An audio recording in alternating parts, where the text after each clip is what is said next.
Hello, this is lesson 5, video 3 for unit 2 measurement. And you should have tried these 3 problems on your own. This is going to review how to do these problems, but we'll do it in a rather quick manner. So if we want to go from meters to miles, we cannot do that because we do not have a conversion on our purple sheet between meters and miles. There's several different ways we could do it. We could do meters to yards and then yards to miles. We could do meters to kilometers to miles. So we could do a two-step conversion. If we're within the same unit or the same system of measurement, like the metric system, we can use the front of our sheet. And if we go from meters, our base, to kilometers, it's 3 to the left. So if we have 592 meters and we convert it to kilometers, we move the decimal point 1, 2, 3 places to the left. So we're going to start with 0.592 kilometers. And then we're going to use the unit conversion. 1 kilometer is equal to 0.62137 miles. You might use the 1.6093 kilometers is equal to 1 mile. They'll both give you the same answer. So now we can convert.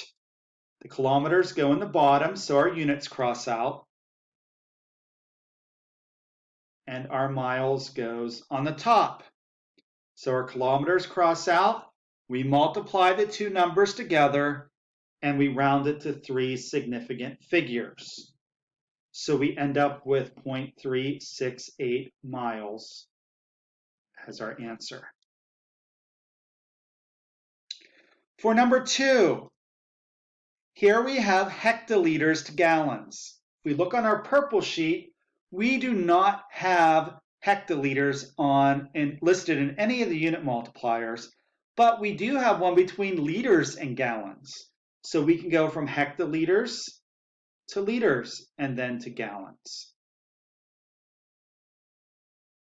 So to go from hectoliters to liters, we move on our number line 2 to the right, and then we look up our unit multiplier, and 1 gallon is equal to 3.7854 liters. So now we set everything up. 9.50 times 10 to the negative 5th hectoliters. And we're going to move that 2 to the right. So that means that we add 2 to the exponent. So we end up with 9.50 times 10 to the negative 3rd liters. And then to use a unit multiplier, we draw our conversion chart. 3.7854 liters goes in the bottom, so our units cross out, and 1 gallon goes on top.